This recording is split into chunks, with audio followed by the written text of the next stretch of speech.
तुमचं कार्यक्षेत्र फार चुकीच्या पद्धतीने चाललं आहे आणि तुम्ही पोरासोरांच्या हातामध्ये हे जे कट्टे फट्टे बट्टे देताय, ही संस्कृती आमच्या इकडे आणू नका. त्या रामकृष्ण बांगरांच्या वाढदिवसाला 1 कोटी रुपये खर्च. आम्ही म्हणलं अरे बांगर तर कर्जात आहे, 1 कोटी रुपये कुठून खर्च करतो. वाल्मिक अण्णांना फोन केला की तो माणूस जिथं असेल तिथून सोडून द्या, नाहीतर आता तुमचं आणि माझंच भांडण लागेल. गोली मार भेजेंगे, निकालो माल, हे असले धंदे चालू झाले. तुम्ही आता 2 महिन्यापासून तुम्ही वाल्मिक कराडांच्या विरोधात बोलत होता. ही जी मुलं आहेत, जी मुलं पिस्तूल लावतायत, राखेतनं गैरव्यवहार करतायत, तेव्हा तुम्ही का नाही बोललात? तुम्हाला आता इतके वर्ष हे वाट का बघा, पाहावं लागलं? आम्ही का बोललो नाही याचं एक कारण आहे तुम्हाला स्पष्टपणे.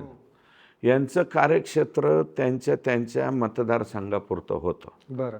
राखेचं वाळूचं हे यांनी कार्यक्षेत्र पुढं सरकवलं. बरं.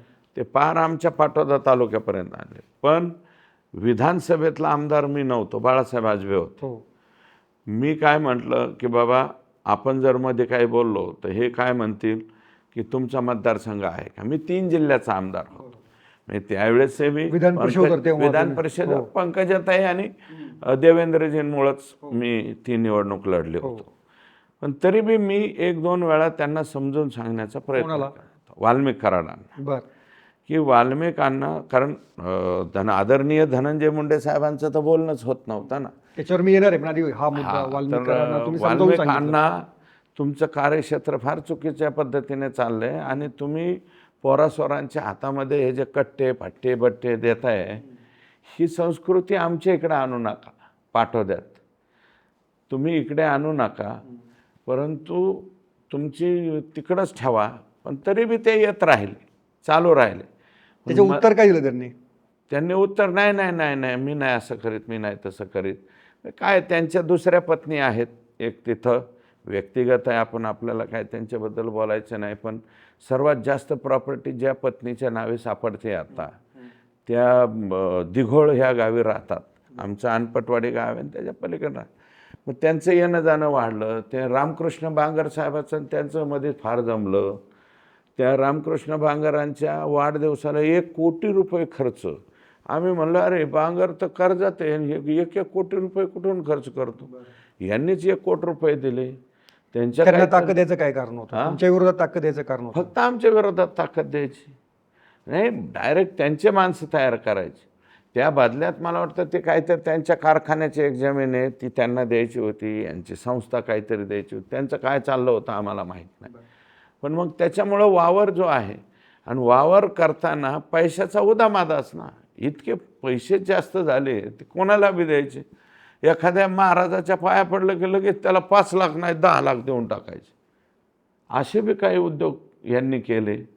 मग त्याचा विपरीत परिणाम मला ज्यावेळेस दिसायला लागला तर मी त्यांना सांगितलं की हे तुमचं कार्यक्षेत्र वाढतं आहे चुकीच्या पद्धतीने. त्यांना मध्ये मध्ये तर त्यांचं असं माइंडमध्ये आलं तर मला वाटतं, कारण आमच्या इकडं त्यांच्या खालच्या कार्यकर्त्यांच्या ऑफिसच्या उद्घाटनाला आले त्यावेळेस आष्टिक आमदार कैसा हो, वाल्मिक अण्णा जैसा हो, अशा सुद्धा घोषणा झाल्या होत्या. ओके. आमच्या आष्टी मतदारसंघात.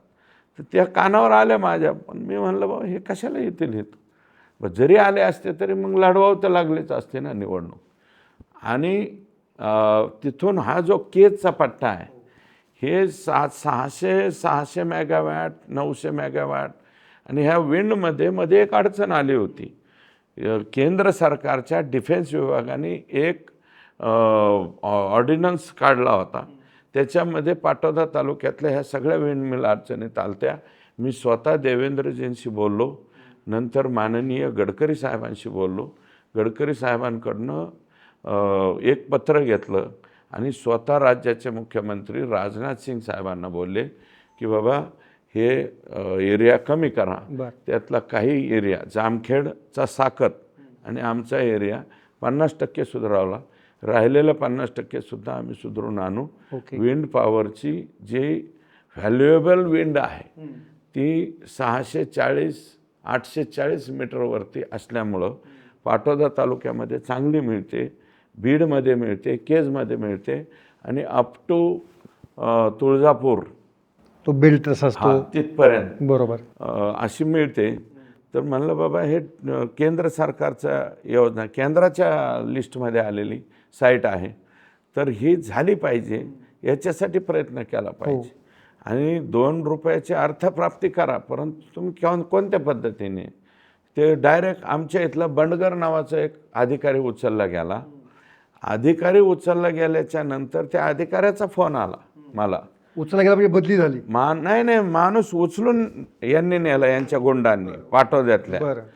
उचलून नेला आणि त्याला सांगत होते ते की तुमच्या कंपनीचा प्रवीण O2 कंपनी बहुतेक प्रवीण शर्मा. मग त्या प्रवीण शर्माचा मला फोन आला, सर हम आपके एरिया में काम कर रहे हैं और हमारा आदमी उठा के लेके जा रहे हैं. म्हणलं किधर लेके जा रहे थे? ते म्हणले परळी को लेके जा रहे.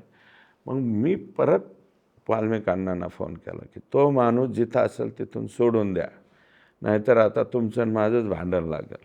ओके. लगेच सोडायचा म्हणलं तो माणूस, अजिबात त्या माणसाला न्यायचा नाही.